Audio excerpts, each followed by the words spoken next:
প্রথমে দেখে নিচ্ছি সংবাদ শিরোনাম। ইফতার পার্টিতে যোগ আরএসএস নেতার। সরকার পরিবর্তন হলে গণতন্ত্রের ছিন্ন ভিন্নকারীদের বিরুদ্ধে ব্যবস্থা। কর আইনের গুরুতর লঙ্ঘন করেছে বিজেপি, অভিযোগ কংগ্রেসের। বিজেপি সিবিআই, ইডি, এনআইএ এর মতো সংস্থাগুলিকে অপব্যবহার করছে, অভিযোগ টিএমসি নেতার। বিহারের লোকসভা নির্বাচনের ফলাফল বিস্ময়কর হবে, দাবি আরজেডি নেতা তেজস্বীর। দিল্লির মুখ্যমন্ত্রী কেজরিওয়ালকে গ্রেপ্তার, সমস্যায় পড়েছেন প্রধানমন্ত্রী মোদী। কংগ্রেস মুম্বাই, উত্তর পশ্চিম এবং ভিওয়ান্ডিতে প্রার্থী দিলে আমরা বিহার এবং উত্তরপ্রদেশে কংগ্রেসের বিরুদ্ধে প্রতিদ্বন্দ্বিতা, জানালো শিবসেনা ইউবিটি নেতা সঞ্জয় রাউত। মুখ্যমন্ত্রী অরবিন্দ কেজরিওয়ালের গ্রেপ্তারের পর সারা দেশ থেকে প্রতিক্রিয়া আসছে, বললেন দিল্লির মন্ত্রী গোপাল রায়। ভারত সরকার আসাম ও উত্তর পূর্ব ভারতের সামগ্রিক উন্নয়ন নিশ্চিত করতে প্রতিশ্রুতিবদ্ধ, প্রধানমন্ত্রী নরেন্দ্র মোদী।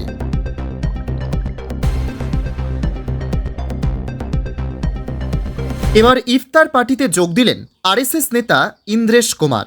দিল্লির নিজামুদ্দিন এলাকায় আয়োজিত ইফতার পার্টিতে যোগ দেন আরএসএস নেতা ইন্দ্রেশ কুমার। ডক্টর ইমাম উমের আহমেদ ইলিয়াসে, প্রধান ইমাম, অল ইন্ডিয়া ইমাম অর্গানাইজেশন নেতাদের সঙ্গে একটি পার্টিতে দেখা যায় আরএসএস এর এই নেতাকে।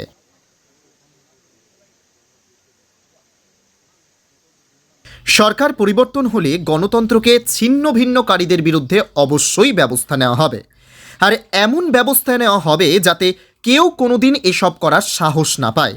এটা আমার গ্যারেন্টি, বললেন কংগ্রেস নেতা রাহুল গান্ধী।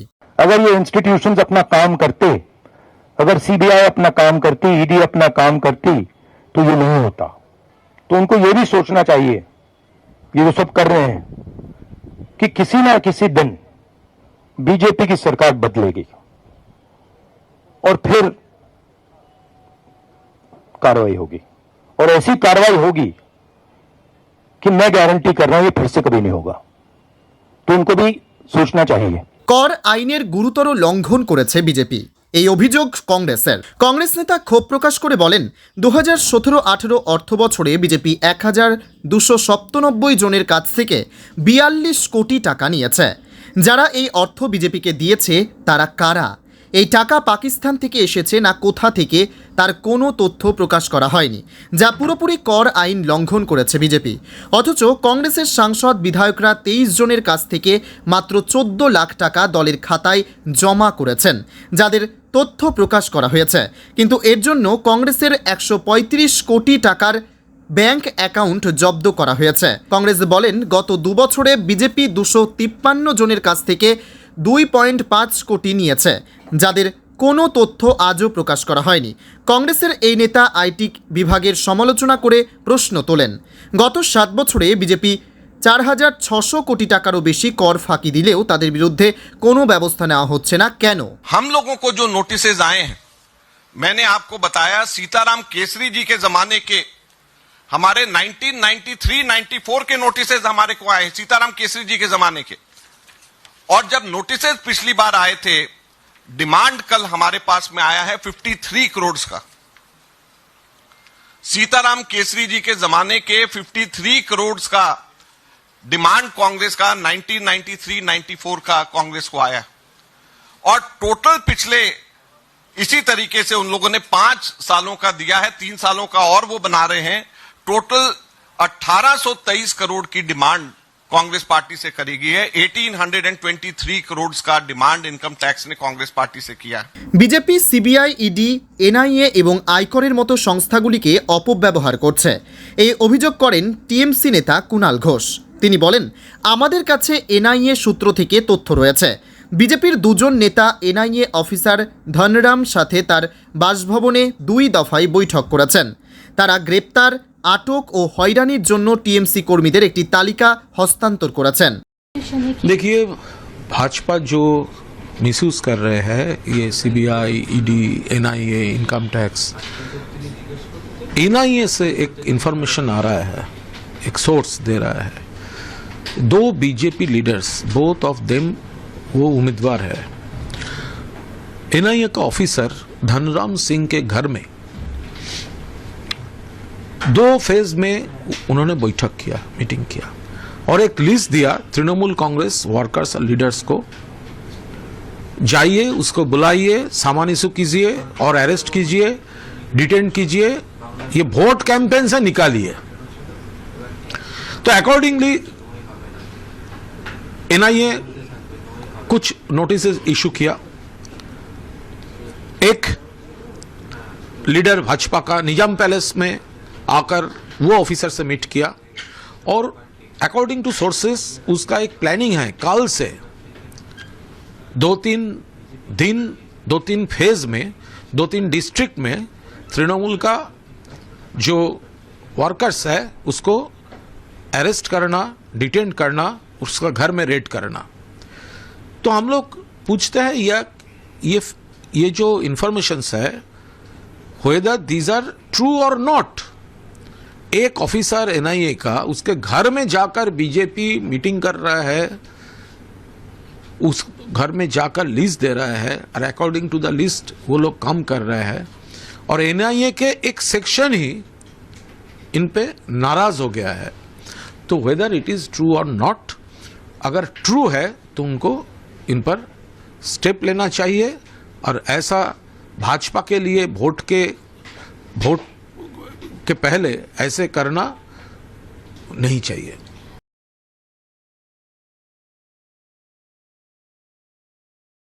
বিহারের প্রাক্তন উপমুখ্যমন্ত্রী আরজেডি নেতা তেজস্বী যাদব বলেছেন, আমি বারবার বলেছি বিহারের লোকসভা নির্বাচনের ফলাফল বিস্ময়কর হবে। মহাগঠবন্ধনে 3টি বাম দল আরজেডি এবং কংগ্রেস রয়েছে, আসন ভাগাভাগিও করা হয়েছে। এছাড়া অনেক লোক জায়গা না পেয়ে তারা চলে গেছে, তাই তুলনামূলকভাবে আমাদের মহাগঠবন্ধন শক্তিশালী। मजबूती के साथ हम लोग चुनाव लड़ेंगे और कई बार हमने इस बात को भी दोहराया है कि बिहार में जो है चौंकाने वाले जो परिणाम जो है वो सामने आएंगे। आप लोग देखिए, महागठबंधन में लेफ्ट पार्टी है, कांग्रेस पार्टी है, आरजेडी है, 3 लेफ्ट पार्टियां हैं, आरजेडी और कांग्रेस, यानी 5 दल का ये महागठबंधन है और 5 को जो है सीट बंटवारा हो गया। दूसरी तरफ एनडीए खेमे अगर आप देखेंगे तो कई लोगों को तो जगह मिली ही नहीं, कई लोग चले गए। तो उस हिसाब से अगर आप देखें तो हम लोगों का मजबूत गठबंधन है, जनता का गठबंधन है और हम लोग मजबूती के साथ चुनाव लड़ेंगे। দিল্লির মুখ্যমন্ত্রী কেজরিওয়ালকে গ্রেপ্তার করে সমস্যায় পড়েছেন প্রধানমন্ত্রী নরেন্দ্র মোদী। জাতিসংঘ এ ব্যাপারে কথা বলায় নরেন্দ্র মোদী সরকারের জন্য আরও সমস্যা বেড়েছে। এটি এখন একটি বৈশ্বিক সমস্যা। বিশ্বব্যাপী মোদীর ভাবমূর্তি ক্ষুণ্ণ করতে শুরু করেছে। Okay, Mushfiq, I think you have a question online. We'll go there. And then Abdelhamid. Thank you, Step. Can you hear me? Yeah. How do you perceive the political unrest in India just before the national election with the arrest of Delhi's chief minister and the freezing of the opposition Congress party's bank accounts? The right groups describe the situation as a crackdown on opposition reaching a crisis point ahead of the national election. Well, we very much hope that in India and that in any country that is having elections, that everyone's rights are protected, including political and civil rights, and everyone is able to vote in an atmosphere that is free and fair. Congress Mumbai, উত্তর পশ্চিম এবং ভিওয়ান্ডিতে প্রার্থী দিলে আমরা বিহার এবং উত্তরপ্রদেশে কংগ্রেসের বিরুদ্ধে প্রতিদ্বন্দ্বিতা করব, সাফ জানালেন শিবসেনা यूवीटी नेता संजय राउत। पार्टी लड़ती रही है और जीतती रही है। उत्तर मुंबई की उत्तर मध्य सीट जो है जिसे हम साउथ सेंट्रल कहते हैं, वहां पे हमारे उम्मीदवार हमेशा से एकनाथ गायकवाड़ जी कई बार चुनाव जीते हैं। उनके पहले 4-5 बार दूसरे उम्मीदवार हमारे चुनाव जीते हैं। तो परंपरागत कांग्रेस की सीट रही है। उत्तर पश्चिम सीट अगर हम ले लें, जिसको हम नॉर्थ वेस्ट कहते हैं, वो सीट भी कांग्रेस की परंपरागत, गुरुदास कामत जी वहां से सांसद रहे हुए हैं 2-3 बार। तो कुल मिलाकर जो कांग्रेस की परंपरागत सीटें हैं, अगर वो सीट के ऊपर हमें विश्वास में लिए बिना अगर कोई कोalition पार्टनर अपना उम्मीदवार जाहिर करता है तो थोड़ी तकलीफ जरूर होती है, लेकिन देश बचाने की लड़ाई में इन तकलीफों को हम लोग नजरअंदाज करेंगे और इन ऐसी सीटों पर मैत्रीपूर्ण तरीके से हम लोग लड़ाई लड़ेंगे। चंद सीटों पर जो है उम्मीदवार जारी किए जाएंगे और अगर जारी किए जाने वाले हैं तो कब तक ये जो इनके जो नाम देखिए, महाराष्ट्र के जो मैत्रीपूर्ण মুখ্যমন্ত্রী অরবিন্দ কেজরিওয়ালের গ্রেপ্তারের পর সারা দেশ থেকে প্রতিক্রিয়া এসেছে বললেন দিল্লির মন্ত্রী গোপাল রায়। তিনি বলেন, ভারত জোটের নেতারা 31শে মার্চ রামলীলা ময়দানে সমাবেশে যোগ দেবেন। এই সমাবেশে মল্লিকার্জুন খাড়গে, রাহুল গান্ধী, শরদ পাওয়ার, উদ্ধব ঠাকরে, অখিলেশ যাদব, ফারুক আবদুল্লাহ, ভগবন্ত মান থাকবেন। এছাড়া চম্পাই সোরেন, তেজস্বী যাদব, সীতারাম ইয়েচুরি সমাবেশে যোগ দেওয়ার বিষয়টিও নিশ্চিত করা হয়েছে। ये 31 मार्च को अरविंद केजरीवाल जी की गिरफ्तारी के बाद पूरे देश में इसके खिलाफ लेकर के प्रतिक्रिया है, लोगों में आक्रोश है। 31 मार्च को 10 बजे दिल्ली से लोग वहां पहुंच रहे हैं। पूरे देश से जो इंडिया अलायंस की जितनी प्रमुख पार्टियां हैं उनके प्रमुख लीडर जो है रामलीला मैदान में आ रहे हैं। उन आने वालों में जिनका नाम अभी तक फाइनल हुआ है उसमें श्री मल्लिकार्जुन खड़गे जी, श्री राहुल गांधी जी, श्री शरद पवार जी, श्री उदय ठाकरे जी, श्री अखिलेश यादव जी, श्री फारूक अब्दुल्ला जी, श्री भगवंत मान जी, श्री चंपई सोरेन जी, श्री तेजस्वी यादव जी, श्री सीताराम येचुरी जी, श्री डेरेक ओब्रायन जी, श्री त्रिसी शिवाजी, श्री डी राजा जी, श्री दीपांकर भट्टाचार्य जी, श्री कल्पना सोरेन, श्रीमती कल्पना सोरेन जी और श्री जी देवराजन जी, इनके नाम अभी तक फाइनल हुए हैं। बाकी जो घटक दल हैं उनसे भी बातचीत चल रही है और जल्द ही नाम फाइनल होते ही हम आपको सूचित करेंगे। रैली का मुख्य एजेंडा क्या होगा? क्या दिल्ली के मुख्यमंत्री की गिरफ्तारी पर विरोध जताना इंडिया अलायंस के नेताओं का मेन ऑब्जेक्टिव है या फिर और भी अलग लोकसभा चुनाव से जुड़े मसले हो सकते हैं? देखिए, अरविंद केजरीवाल जी के गिरफ्तारी के बाद जिस तरह से देश भर में लोकतंत्र की हत्या की जा रही है, अपोजिशन को खत्म करने की कोशिश हो रही है, एजेंसियों का दुरुपयोग हो रहा है, एक देश में तानाशाही स्थापित करने की कोशिश हो रही है। इसलिए इंडिया अलायंस के बैनर तले जो ये रैली होने जा रही है, इसका जो मुख्य नारा है वो है तानाशाही हटाओ, लोकतंत्र बचाओ। হাইলাকান্দি পুলিশ সুপারের অফিসের কনফারেন্স হলে ফেব্রুয়ারি মাসের ক্রাইম রিভিউ সভা হলো শুক্রবার। এই রিভিউ সভায় হাইলাকান্দি পুলিশের ঊর্ধ্বতন আধিকারিকরা সহ জেলার বিভিন্ন থানার ওসি এবং আইসিরা উপস্থিত ছিলেন, কিন্তু ক্রাইম রিভিউ সভার কোনো তথ্য প্রকাশ করেনি হাইলাকান্দি পুলিশ সুপার এবং ঊর্ধ্বতন কোনো আধিকারিক। প্রধানমন্ত্রী নরেন্দ্র মোদীর নেতৃত্বাধীন ভারত সরকার আসাম ও উত্তর পূর্ব ভারতের সামগ্রিক উন্নয়ন নিশ্চিত করতে প্রতিশ্রুতিবদ্ধ। ধুবড়ি ফুলবাড়ি সেতু একই কথার ব্যাপক পুনরাবৃত্তি, এই দাবি বিজেপির। 2019 সালে প্রধানমন্ত্রী নরেন্দ্র মোদী আসামের ধুবড়ি থেকে ফুলবাড়ি হয়ে মেঘালয়ের সাথে সংযোগকারী বৃহত্তম নদী সেতুর ভিত্তিপ্রস্তর স্থাপন করেন। প্রায় 20 কিলোমিটার দীর্ঘ এই সেতুর 100 কিলোমিটার গতির নকশা এবং সৌর গ্রিড আলোর পাশাপাশি ভূমিকম্প প্রতিরোধী কাঠামো সহ আধুনিক প্রকৌশলী তৈরি করা হয়েছে।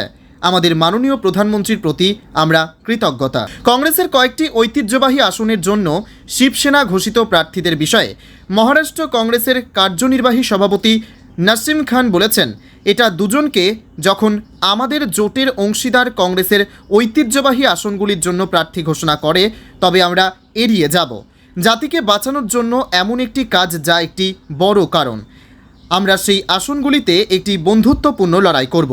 আমরা ইতিমধ্যেই 5 থেকে 6টি আসনে বন্ধুত্বপূর্ণ লড়াইয়ের বিষয়ে মহারাষ্ট্র কংগ্রেস কর্মী ও নেতাদের মতামত কেন্দ্রীয় নেতৃত্বকে জানিয়েছে। मग उत्तर प्रदेश, बिहार, बरं का, संपूर्ण महाराष्ट्रात 48 जागा आहेत, त्याच्यावरती पण अशा लढती करायच्या का? मला वाटत नाही. काँग्रेस हा एक मॅच्युअर समंजस राजकीय पक्ष आहे. मैत्रीपूर्ण लढतीत काय होते सगळ्यांना माहिती आहे. मैत्रीपूर्ण लढत ही आपल्या विरोधक